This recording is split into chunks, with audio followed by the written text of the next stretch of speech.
evening, ladies and gentlemen. I'm very honored to be hosting this panel, which is titled The First to Know, Journalist Work During the COVID-19 Pandemic, which hits quite close to home because I'm a journalist working full-time as a reporter and editor. And this wouldn't be an overstatement to say that this has been the most stressful year in my career.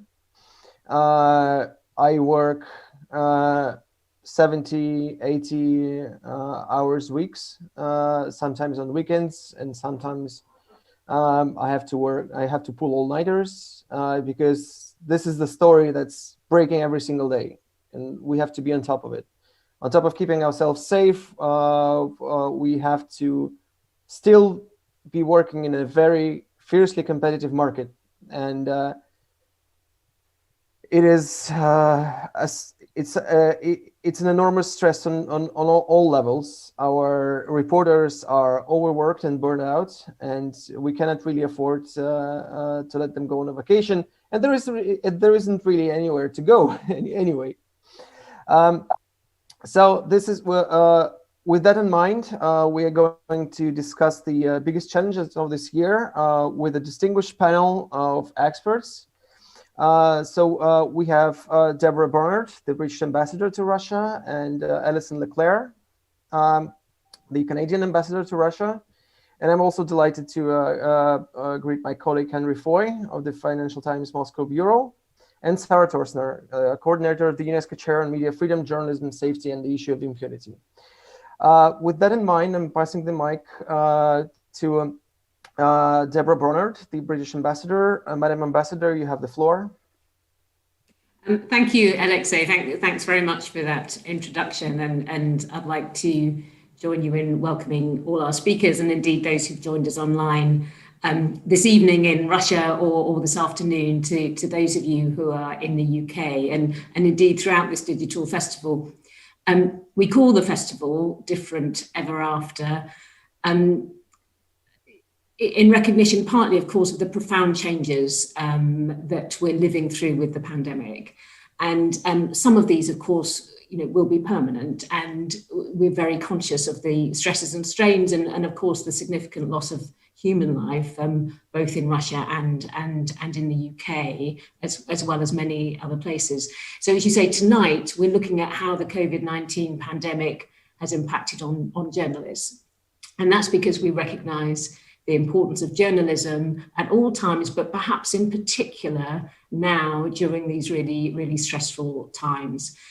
So 3 points from me by way of introduction. First, an open and free media is absolutely essential to any functioning and prosperous society and to good and effective government.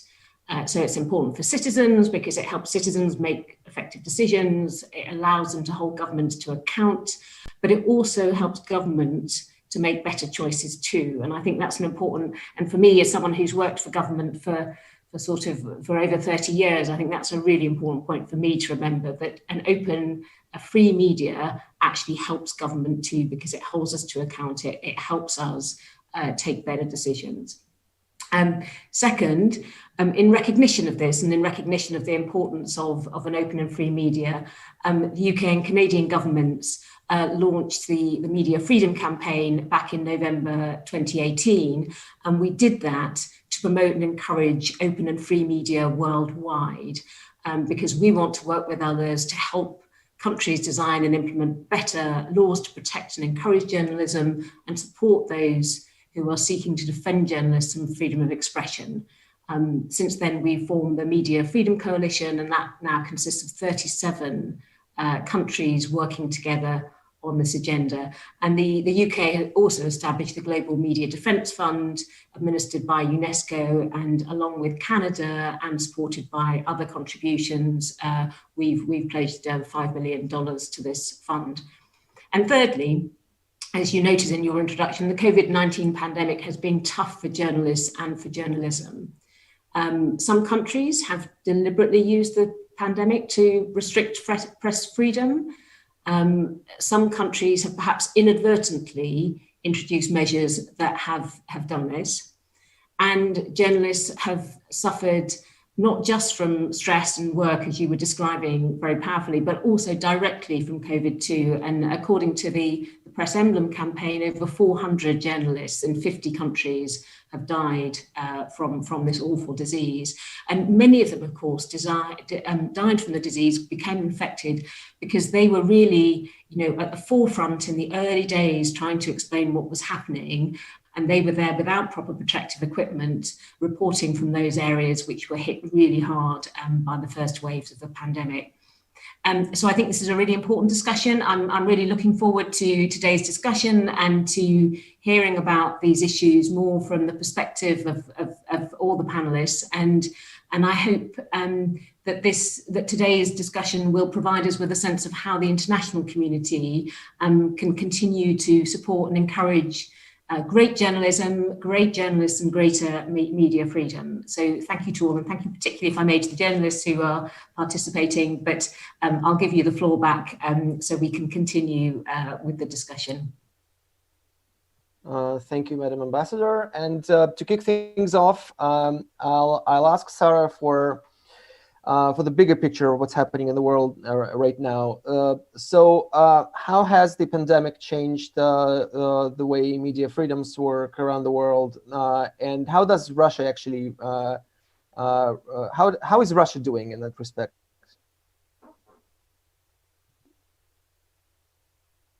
Right, thank you. Well, I think if we look at how the pandemic has affected media freedom around the world, I think that what has happened is that a lot of the pressures, the challenges that we've seen before the pandemic have been exacerbated and through this crisis. So, I mean, what we're seeing now, so research is sort of starting to come out at, what state is journalism in, what's going on with media freedom, what's going on with journalism safety, and so on.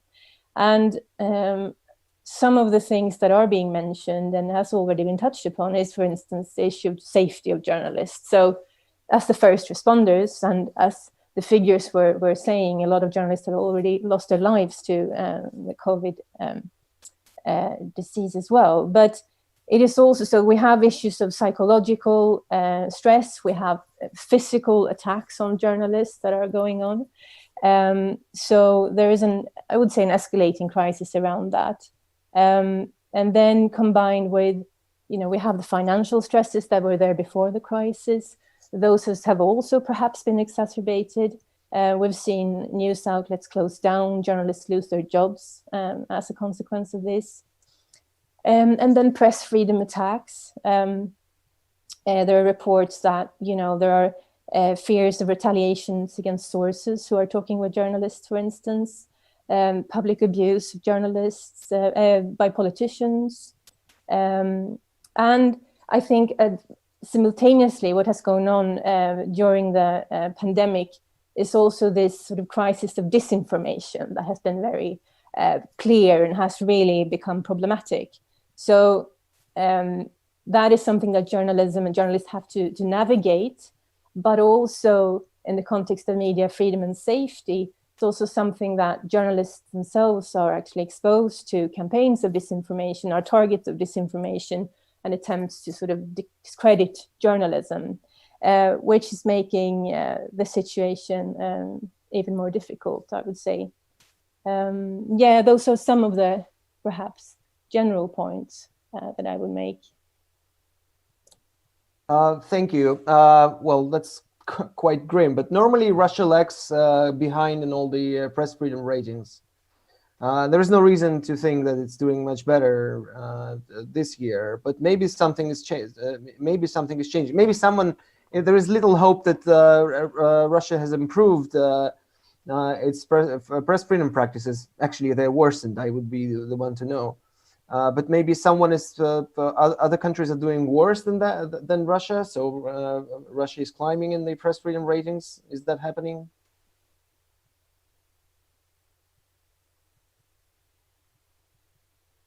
So let me phrase it like this: is Russia particularly worse off than other countries in terms of press freedom? Well, I don't know if I'm in a position to say exactly sort of where Russia is at, to be honest. I think probably others on the panel are more better informed about the sort of exact context of Russia. But I think that we see a number of challenges in a lot of countries where, you know, media independence is being restricted and so on. So I wouldn't really comment on specifically on Russia. I don't feel I have that competence. Thank you. We'll get back to that issue later, but now I wanted to get into some specifics with Henry. So Henry, tell us something from your perspective. What it's like working as a foreign correspondent in Russia these days? What are the challenges? What is the most frustrating thing about it? Well, I think the most frustrating thing is that technically I'm a foreign correspondent based here in Moscow, but frankly, I could have done this job from pretty much anywhere on the planet in the last 6 months, which is without a doubt the most frustrating thing. I mean, journalists are at their best, and I would say at their happiest, and certainly the way in which the wider public at large normally sees their work, which is walking around, talking to people, bumping into people, discovering things spontaneously. That, of course, has been completely disrupted over the last 6 to 8 months. I think there's two obvious areas. One is the micro, which I've just mentioned there. This is the potential for spontaneity is massively eroded. I mean, just take this meeting, for example. I think if this was held in person, you'd have people turning up on the hope that they might be able to grab one of the two ambassadors, perhaps for a quick few seconds, or maybe bump into one of the speakers as they come off the stage. That is not going to happen on Zoom. We're all going to come off this chat and go back to the rest of our evenings. And decisions about things like that are obviously completely changing the way you do your reporting. For example, before the pandemic, I would make a decision about going to a press conference based on the likelihood that I might be able to grab somebody useful. What's said in the press conference is probably not going to be that useful. Thus, the press conference being put online doesn't really help me too much in terms of getting information from those sources that they wouldn't want to be put on the public record. The second way it's impacted is the macro. I would say certainly in the last 6 weeks, 2 months to 6 weeks, the most important stories for Russia-based correspondents have not been in Russia. They've been in Belarus, they've been in the conflict over Nagorno-Karabakh, and they've been in Kyrgyzstan. Now, for various reasons, those three areas are quite difficult to get to from Moscow, either on the basis of security, on the basis of safety of those journalists. Sometimes that's decisions taken by governments, sometimes it's decisions taken by editors who don't think it's right to send journalists into harm's way by putting them into COVID hotspots.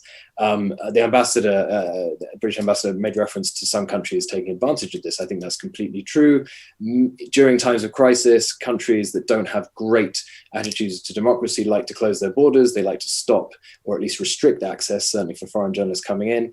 We've seen in Belarus, I think it's pretty obvious that the government said COVID is a fantastic excuse to either completely ignore or seriously delay applications for journalists. What that meant is that journalists were faced with the pretty impossible decision of not going and reporting from outside, or going and being there illegally. And we have two ambassadors here on the call. I'm sure they'll both tell you it's pretty difficult when someone from your country, even if they're a journalist, comes there without the media accreditation and finds himself locked up and then expects to be helped out. So that's an example, I think, of how on the macro side it's been very, very difficult to do your job. I think just aside from that, from a purely emotional level, it's just been really difficult. And I don't expect any special treatment for journalists here. It's been very difficult for everyone. But this is a story that journalists are both covering and living through. Yes, people have stopped from going on the street. Yes, people are having to work from home. Yes, people are getting laid off. Journalists too. It's pretty brutal out there. And especially when you're trying to cover it and trying to keep your enthusiasm for the story while the story itself is sort of crushing your soul. So yeah, it's been hard. It's required us to adapt. And I think the scariest thing and the biggest danger for journalism is that a lot of these restrictions that have been put in place, macro and micro, from online press conferences only, limited access to real human beings, to border control, could well outlast this pandemic. And I think certain governments and certain companies, especially in Russia, certain ministries have been trying to restrict journalist access for a long, long time. I've flown from Moscow to provincial cities for press conferences, only to find that the CEO won't even take questions afterwards.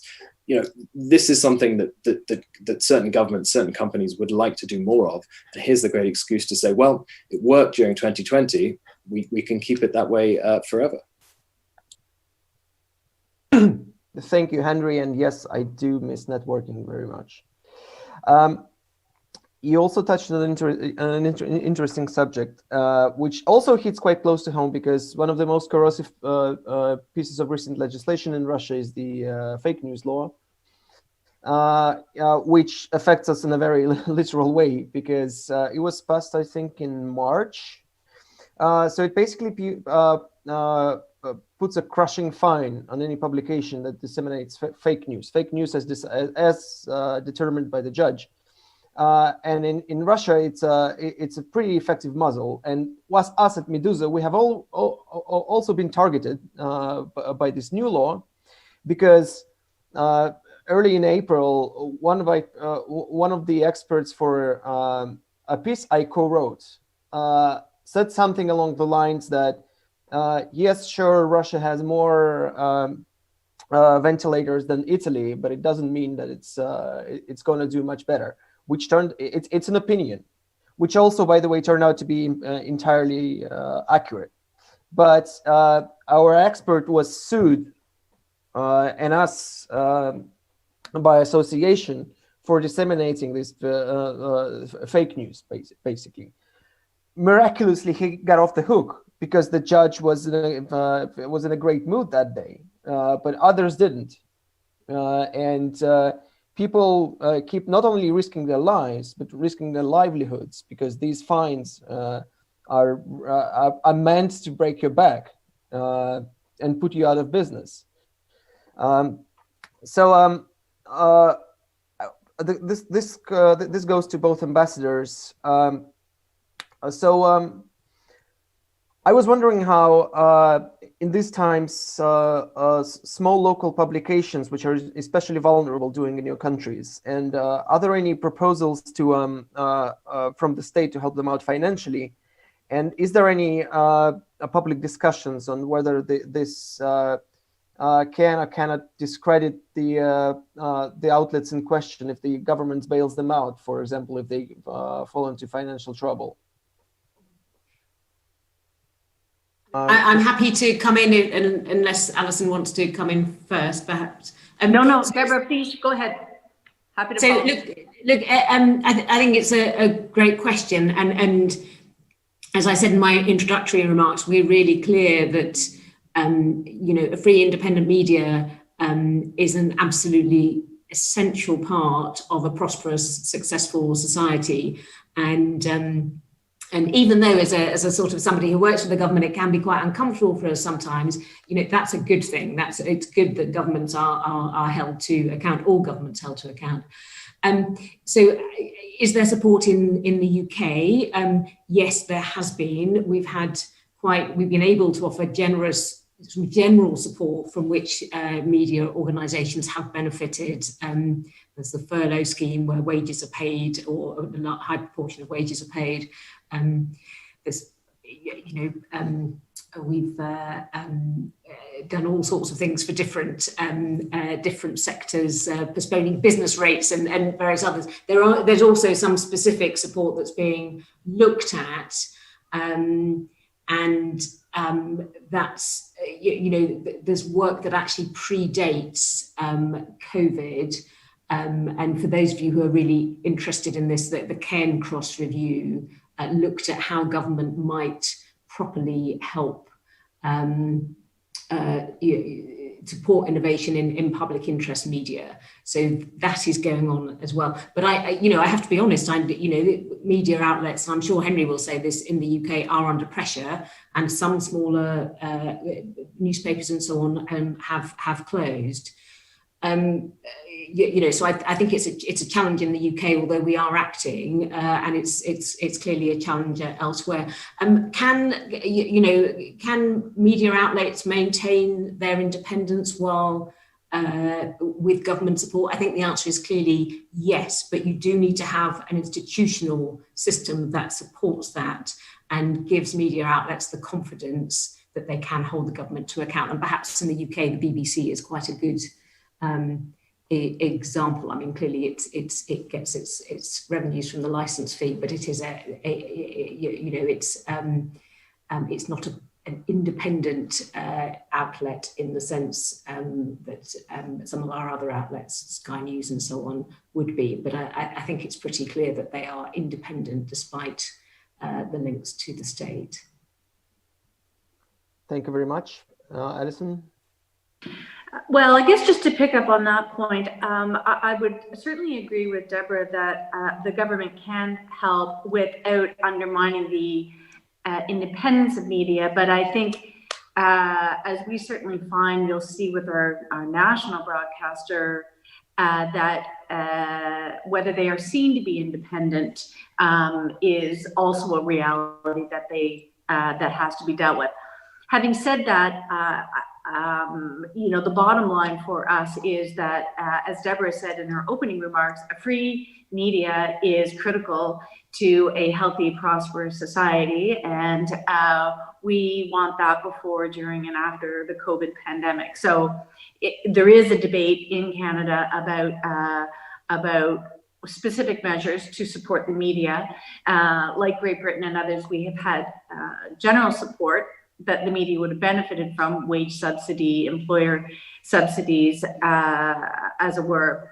What we've done now is form an independent task force that's going to make recommendations about more specific provisions to support the media. It is an industry that's been under pressure for some time. As you said earlier in the discussion, COVID has exacerbated some of those financial pressures, but as an industry, it is under pressure. As an interim measure, however, the government has done some ad buys, fair size ad buys, to support media. So it's kind of found commercial means to support media by transmitting information that the public does need, but thereby also providing some support to media institutions. So that's where we've gotten so far. There'll be more to follow in terms of the work of this independent task force that I think is trying to thread that needle. But at this stage, I don't know what the timing for those recommendations would be, but it is certainly grounded on the recognition that we need to support, we need to make sure that we have a functioning free media for our society. Thank you very much. And on the issue of trust in media, which has been problematic for the past, I would say, a decade at least. And in some countries, it's fallen below the critical threshold of 50%, which means that in some of the most developed countries in the world, more than half of the entire population doesn't trust its media. Which is catastrophic enough, but these days, fake news can literally kill. I mean, misinformation can have quite literally lethal consequences. And I've only recently, a couple of days ago, we had to publish a very lengthy and detailed and exhaustively researched article debunking a major piece of misinformation circulating on social media, which essentially boils down to the message, masks are bad, don't wear masks. So we had to basically pull together everything that we know about wearing masks in public places and how that helps and everything. But you would think that people would actually have more trust in in a crucial institution like the media. But no, quite conversely. I mean, people, we put that article out and we were flooded with comments, but who are you to tell us that masks are bad? Here, this scientific research says that that masks are bad. you are just journalists. Why should we trust you and not the scientists? Of course, the scientists were all fake. You know, these links were going to some obscure little websites, making up these bizarre claims. But no, I mean, people would, people these days have even less trust in the media. But is that something you're seeing, Sarah? Is that something you're monitoring? You know, the general level of trust in media and the consequences in the pandemic. Well, we're not. What we're doing is, well, we are researching that to a certain extent, and we are looking at the issue of trust through the notion of media and information literacy. So, and how that can serve this relationship of trust, which is necessary for journalism, between the audience and journalism. And basically, what we are doing, we're doing research on the connection between media and information literacy and the safety of journalists. So how media and information literacy can become a tool to basically safeguard journalism. And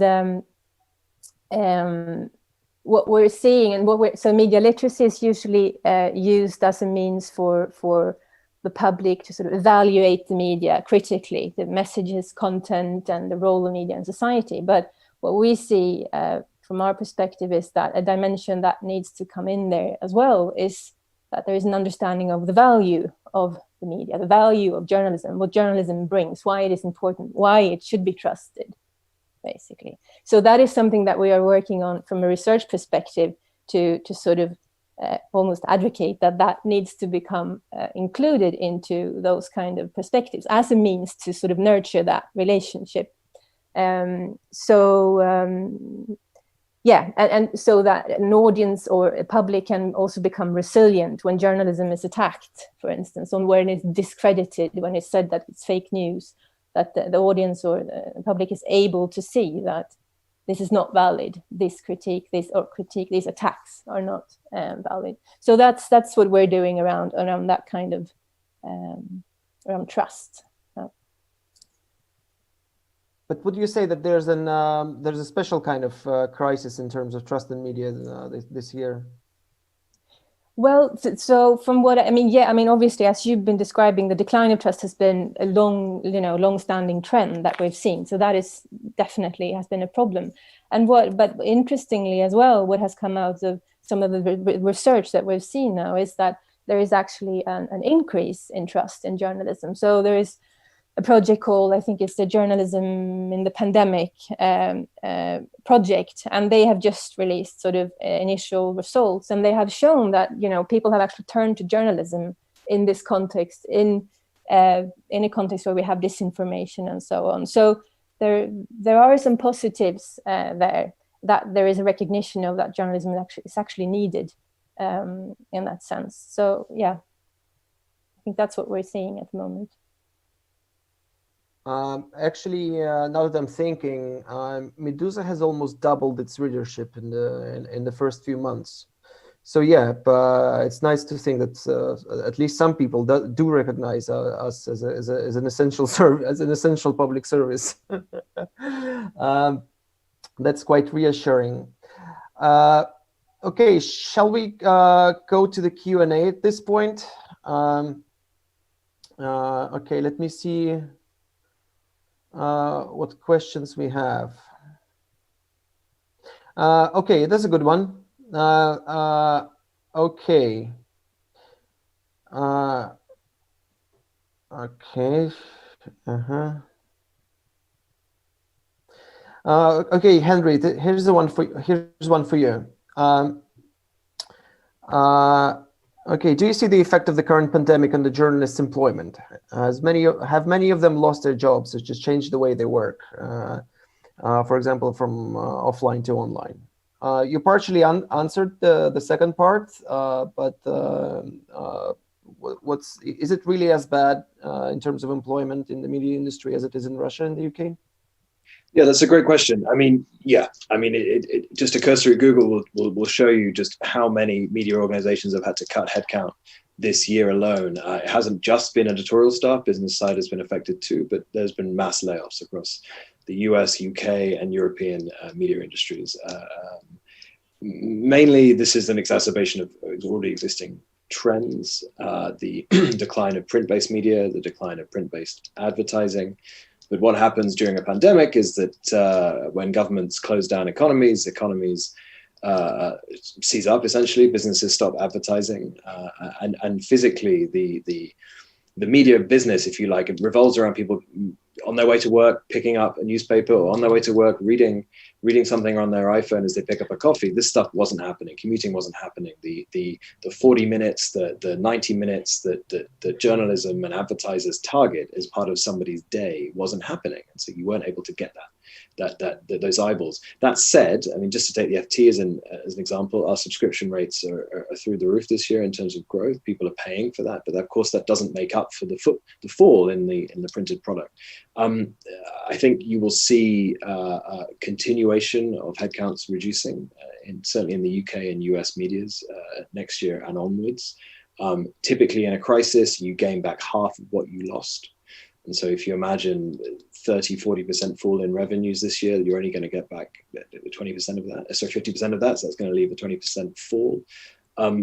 It's not good, it's bleak, and there aren't really that many answers. The ambassadors made some great points on how their governments have been trying to help out, but I mean, none of those examples are perfect. The FT and other newspapers refused to take furlough money in the UK because they took a principled decision that the government should not be paying the salaries of journalists, which I personally agree with. And I used to work in India before this posting. India has a huge problem with the fact that the government is the biggest buyer of adverts.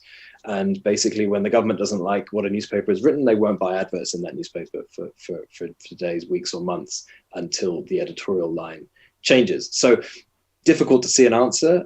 But yes, to answer your question directly, there have been layoffs, and I think those layoffs will continue. And it's the fault both of the overall business dynamics in the journalism industry, but also the pandemic. Most of our, the biggest, I don't know about other markets, but in Russia, some of the biggest advertisers, which keep a lot of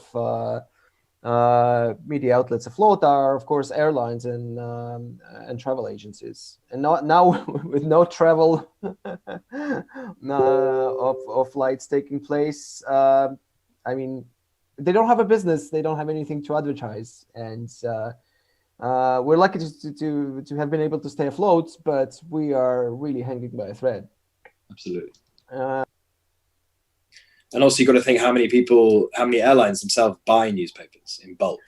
You go to an airport departure lounge, it's full of newspapers. Same in Europe, same in Russia, same in the UK. You fly business class, there's 3 or 4 newspapers in every seat pocket. Those newspapers don't exist, and they may not come back.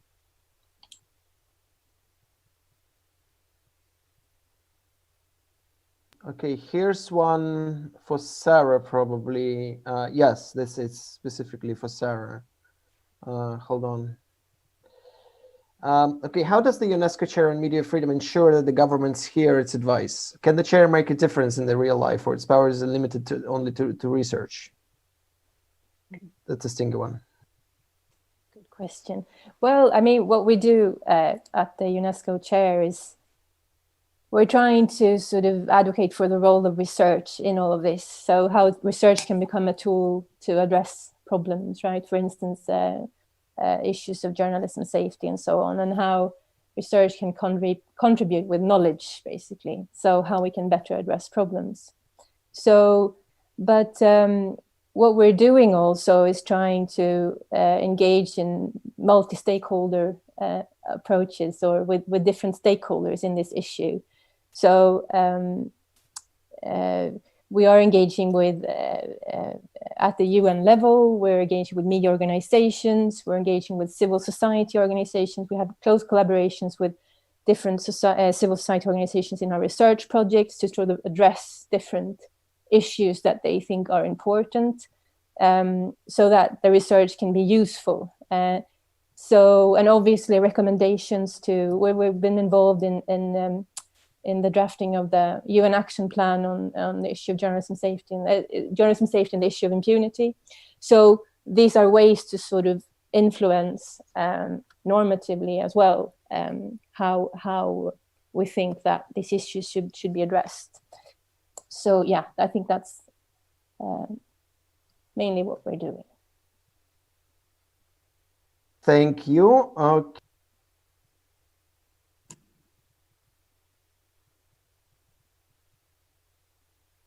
Okay, I muted myself again. Okay, so next we have a question that's probably okay. I'll take it. So working in Russia, have you noticed any changes in media freedom when comparing it to, for example, 5 years ago?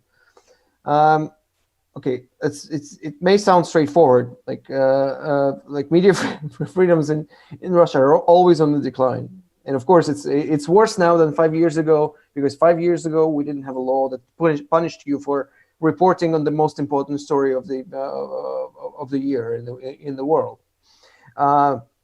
But whenever I think of this, and whenever I'm trying to explain the situation with media freedoms in Russia, I cannot help but think that these days on one of the biggest, one of the most popular radio stations, hosted by the most popular tabloid in Russia, and the most popular tabloid in Russia equals friendly to the government. It's not owned by the government, but it's quite friendly. So they have a radio and a podcast series,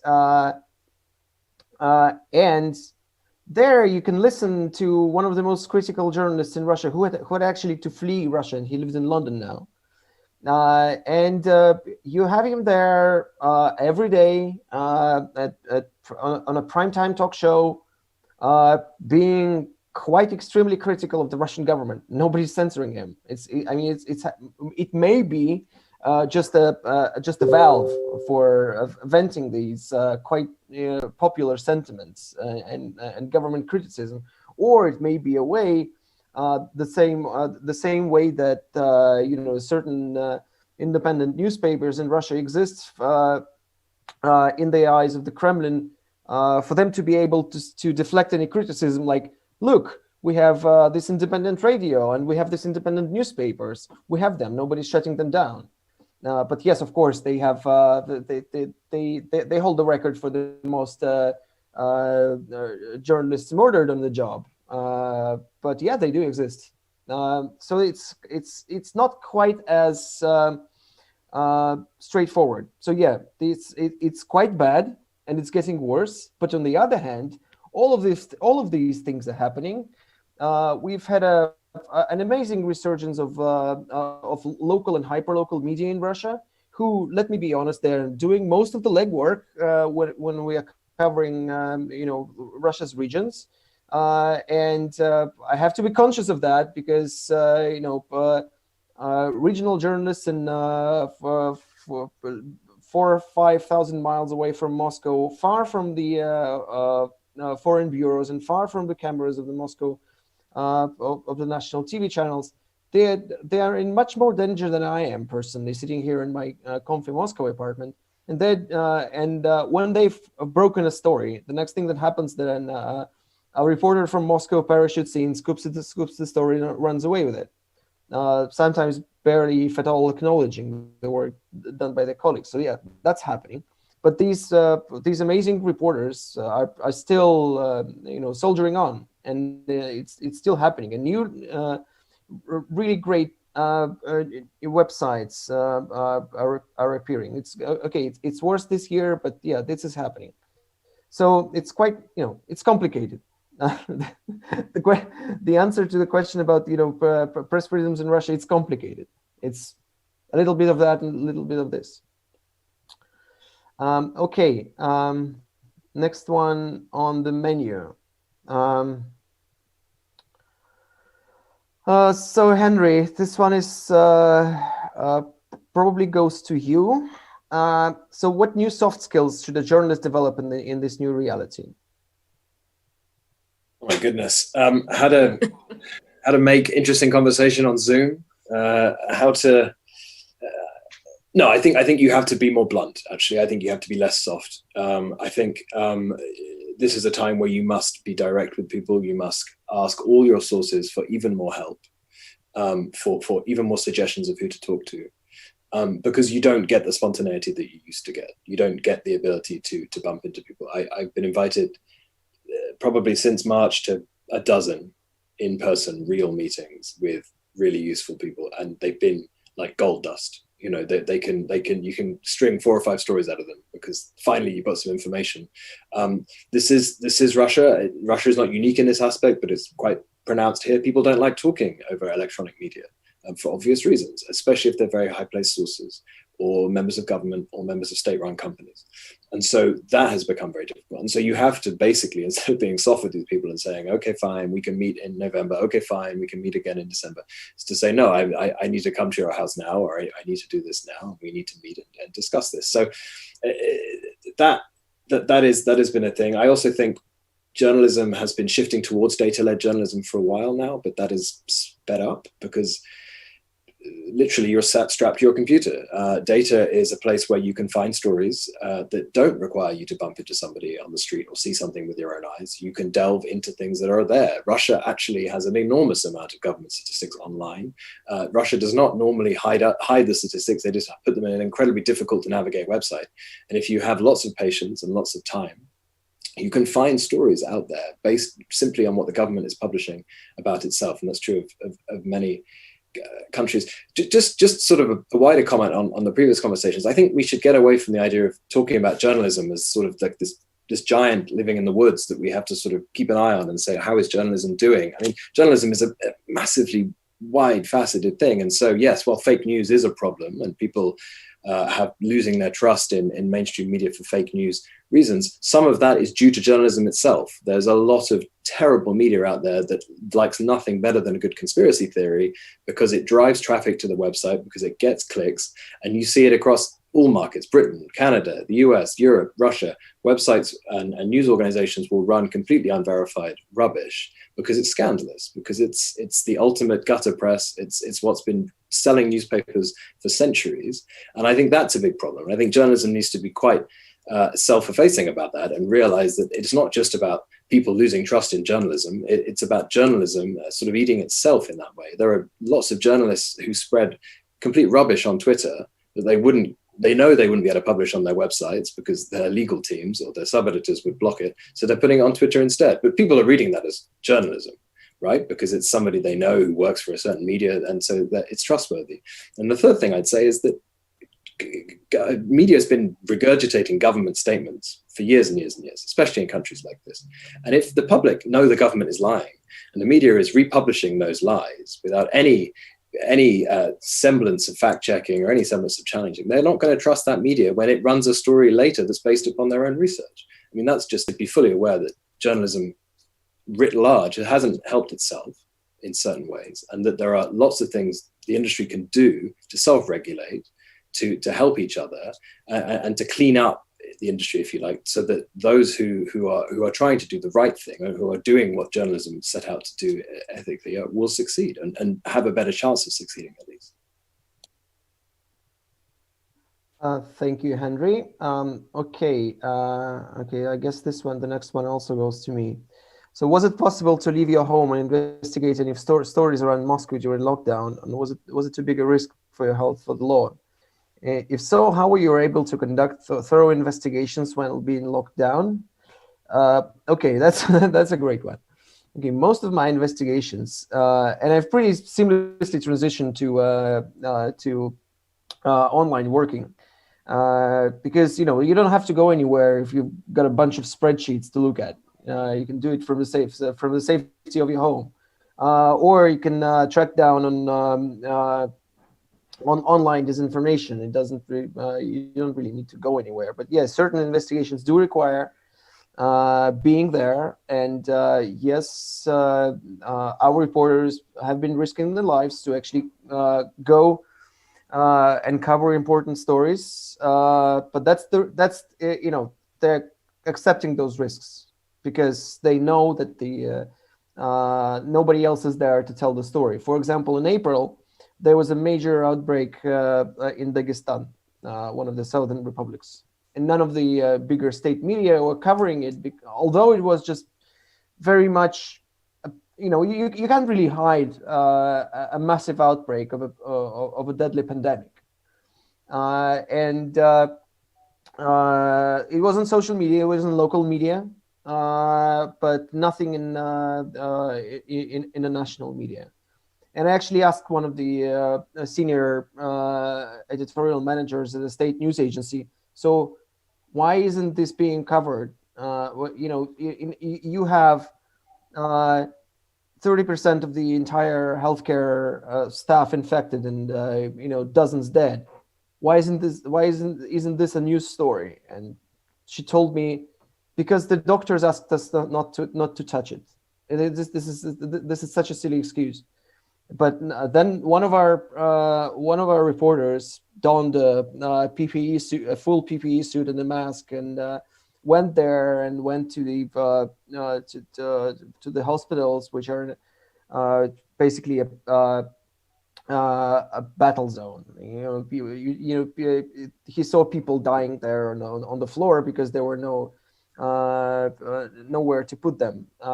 And yeah, it's when the story came out, it has like it had like I think almost half. I think that it's 500,000 page views in a matter of days, because no one else was there but us on the ground covering this story. I'm not sure if I'm not quite as a swashbuckling reporter. I prefer to look at spreadsheets. But in June, I did actually go on a reporting mission outside of Moscow, in an answer to your question, like, was it possible to leave your home and investigative stories around Moscow during lockdown? And was it too big a risk for your health for the law? I was very careful in terms of my health, but I did get fined. I did get fined for breaking the quarantine, dozens of thousands of Muscovites during this lockdown, and it was completely arbitrary. I got the notification, I got a text message on my phone as soon as I crossed the orbital road around Moscow and went into the Moscow region, that I broke the rules of the quarantine, and this is a summons to the court sessions. And I thought, this got to be a joke. I mean, you can't be serious. I mean, but no, I actually got fined for going out. But no, it's not that I'm particularly. This is more annoying than scary. This is silly. This is absurd. But no, I'm able to conduct my investigations, and being fined is more of a concern than getting infected, because I'm very careful. I'm wearing masks, I'm wearing gloves, I'm disinfecting everything. Hope that answers your question. Okay.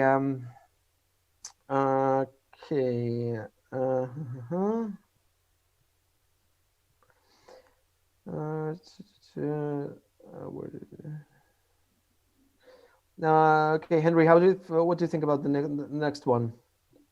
Or maybe Sarah, if you want to. Given the fact that social media plays a crucial role in terms of delivering content to the user, where do you think print formats are going? Will we have less text to read in the near future, and do you see this as a problem? Happy to answer. Look, I mean, the FT used to rely wholly on print, and in 2000, in the late 2000s, we shifted to a subscription model online, and everyone said we were crazy. And said there's no way anyone's going to pay for online news. It's ridiculous. It should just be where the newspaper is dumped. They were wrong ultimately, and I'm a firm believer that subscription-based news is the only way that journalism can forge any kind of a sustainable future, and apart from public service broadcasters. That said, we have seen print circulation of the FT, which is all I can really speak of, start to level off. It fell and then it leveled off because there is a core contingent of people who like to read their news in paper over a coffee in the morning at a certain time as part of their ritual. Just like there are people that like to go to the gym, people that like to cycle their bike, people that like to go to a certain coffee shop every morning. It's part of their routine. It's part of what gets them out of bed. It's part of what prepares them for the day. I think the big difference we hear a lot is that a news website is a maze of information. Some of them are very well laid out, some of them are less well laid out, but ultimately there is everything you could possibly read 3 or 4 clicks away from a homepage. A daily newspaper, however, is a digest where people who have been working in the industry for a long time tell you, this is what you need to know this morning. These are the 30, 40, 50 stories, depending on how big the newspaper is, that you must read to start your day. People like that. People like being told this is all you need to know, especially from a global newspaper like the FT, where you're going to have stories from all over the world, different continents every day, different business sectors. So I do think there's a role to play for print continually. I think it will be majorly focused around big urban centers. Printing a newspaper is incredibly expensive. Distributing it is even more so. So you're going to see where there are printing presses, that is where newspapers will be distributed. And given the pressure from climate change, you're going to see less and less newspapers shipped around the world as soon as they're printed to make sure that people can buy them at 5-star hotels in the Maldives or whatever that morning. Now, the other thing about print is that it is free advertising. This is something that the FT believes in strongly. If you walking through an airport in London or walking past a top hotel or even a newsagent and there's an FT in the window, you immediately know that that's the FT. That is a free bit of advertising that we haven't had to pay for. And the physical product is a way of acknowledging that we still exist, that we should still be read. It's an FT tucked under someone's arm as they board a train. It's an FT lying on the table outside a coffee shop. So I think the printed press, just like the Kindle didn't kill books, it just made books slightly more special, slightly more precious. And you're likely to buy that one hardback a year that you really like because you want it on your shelf, but all the others can just stay on your Kindle. I think the print product definitely has a role to play. I think you're seeing weekend editions become hugely popular. And I think that's a struggle for daily newspapers. Should we just have a weekend edition? Should we have the daily that tries to subsidize the weekend, or is it the other way around? People like to sit down and read something. It's an activity. And so especially given how much we're staring at our screens right now, I think people like that break. People like to read something in their hands that they can touch. Excellent. Thank you, Henry. Okay, this one is definitely for you, Sarah. Okay, hold on.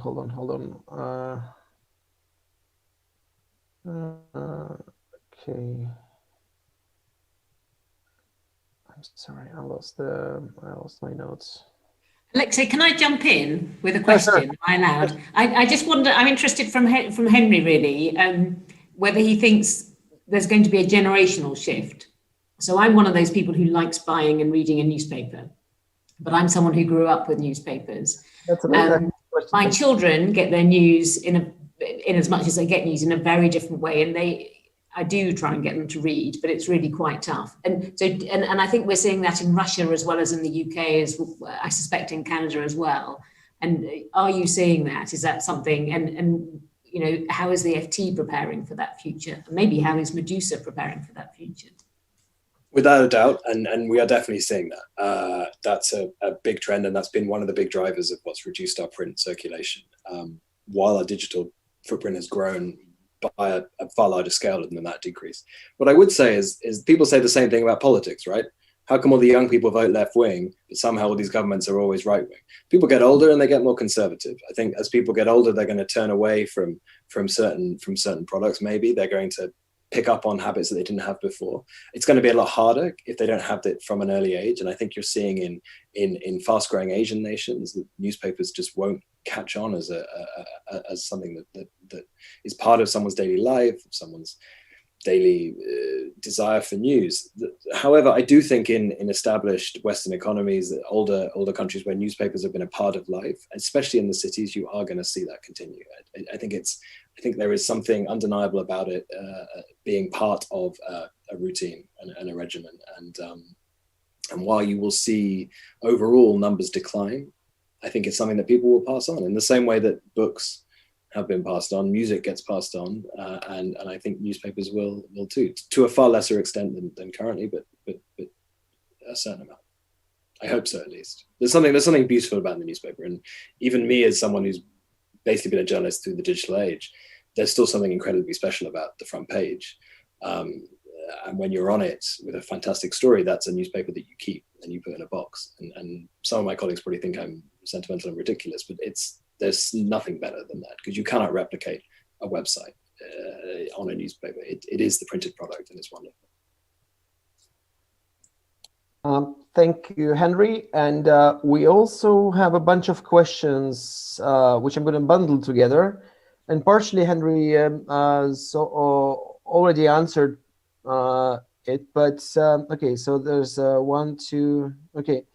So what has changed in the sense of the sources, access to sources, I guess. And yes, of course, Henry is absolutely right that it's a crucial part of a journalist's job to actually physically meet your sources, because yes, especially in Russia.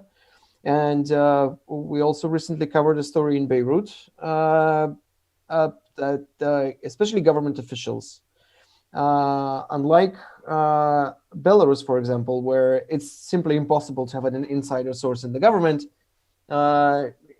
Russian government officials are actually quite happy to talk, to vent, or to plant a story, or generally they can be quite friendly and quite useful as sources, despite the fact that you can never quote them on the record. So this is an entire crucial part of our reporting that's basically wiped out. Not for me personally, because most of my sources are in encrypted chats online. so not much has really changed for me, but especially for political reporters who work with a lot of government officials. That's definitely now a huge problem, because no senior government official will talk to you on the phone. Some will do on encrypted Telegram chats, but I'd say a big portion of them will simply go offline for you, basically, unless you can arrange a meeting. But I think it's not going to last forever. I'm not at least, I'll give it a few months until we have a working vaccine. And I know we know that government officials are already getting vaccinated, at least in Russia. Vaccinated and getting ill, though, which is the skeptical. Yeah. Yeah, that's a good point. But given that they are even more paranoid than reporters themselves, I would say that some of our sources are very compulsive in terms of disinfecting everything around them. And there was a story that they were trying to debunk about guests in Putin's residence having to quarantine before meeting him, even if it's just for a photo op handshake. Sources means we all understand that this is temporary. Of course, yes, some will refuse to talk to us unless it's in person, but it's not that big of a problem, at least in my case. Hope that answers your question. But other than that, it's still the same people, and they're leaking the same stuff to us that they used to. Okay, at this point we're wrapping up the Q&A, and I'm giving the floor to Alison Leclerc, Madam Ambassador. Well, thank you very much, Alexei. So it falls to me to do an easy job and a hard job. The easy job is to thank all of you for a fascinating conversation. Alexei, an amazing job in navigating and moderating the discussion. Sarah and Henry for offering so many thought-provoking comments. Deborah, of course, for getting us started, and really the organizers of the conference. So a huge thank you. I think you've given us all a lot to think about. So that's the easy job. The hard job is to sum up what has really been a very rich and multi-layered conversation. And I can't pretend to be able to do more than a barely adequate job about it. But, I think it is possible to say that media, free independent media, was under pressure going into the pandemic. Deborah referred to the formation in the Canada-UK initiative in 2018 to form that coalition. That, as she said, was premised on a recognition of the value that a free and independent media plays to society. It was also premised on a recognition of the challenges, the dangers, the risks faced by that media, and the growth of those risks, and the needs for governments to act and to act together to support and protect and foster a free and independent media around the world. So, as was said in this conversation, the pandemic really, it has created some new pressures, but more importantly, has exacerbated existing pressures. And I think one of my takeaways is that this pandemic is going to leave free media weaker than it was before. So media will be weaker. Some of those weaknesses will be potentially of a continuing nature. Some will only be temporary. But in both, governments actually do have a role and a powerful role to play, either in facilitating free and independent media, or indeed in undermining free and independent media. Whatever role they're playing, the reality is that governments and societies are beneficiaries of a free and independent media, whether some governments recognize it or not. And Deborah, I think, spoke quite eloquently at the beginning about just how important a free media is. So in other words, the need for us to keep talking and to work together remains ever stronger. Canada is about to host the second conference on media freedom on November 16th in co-chairing with Botswana. That will bring together the 37 members at ministerial level of the Global Freedom Coalition. And I think that the conversation, because of COVID, needs to be quite different and needs to talk about the kind of tools that that we need to support, to ensure that we do have the capacity to sustain free media, to grow free media, to support a free and independent media in meeting those challenges. So we've spoken about some, the work that the coalition is doing in creating the award to showcase journalist work, in creating the defense fund to help them respond to harassment and other legal challenges, the kind of research that UNESCO does, the kind of work that we can do on policy responses that hopefully will come out of this conference. A recognition too that those tools need to recognize the most vulnerable among the journalists. And Alexi, you spoke about those that work at local or regional level, often those that work without the kind of spotlight that can protect them. So the tools really need to look at where the problems are most acute. That's one example. Fake news is another. And then very importantly, the role that journalists have to play themselves in recognizing that they're part of the problem, but they're also part of the solution. So what are some of the things that journalists can be doing to sustain the valuable work that they do? And I guess the conclusion that I would perhaps not very well, as a closing remark, there was one line, I think, Alexi, that really stuck with me when you referred to what happened to you when you were leaving Moscow. And you said that was the fine was more annoying than scary. And, you know, I think that is a very powerful comment, because it points to the reality that so many journalists have to function in the space in determining where is that line between annoying to scary. And they do it either fearlessly or fearfully, but they do it.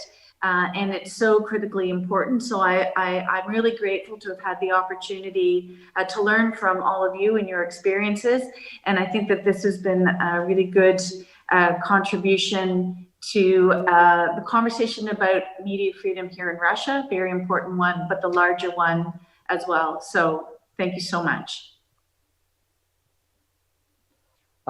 Thank you very much, everyone. I think it was a very productive discussion, and we did cover a lot of ground. And thank you so much for your beautiful work on press freedoms and representing your countries. And Henry, thanks a lot, and really good luck. Is that okay? Yeah, that's is that Sad Sam in the background? I hope to see it one day, because I'm really forgetting what the outside what the world outside my courtyard looks like. Okay, thank you very much. Thank you for your questions, and we'll be wrapping up.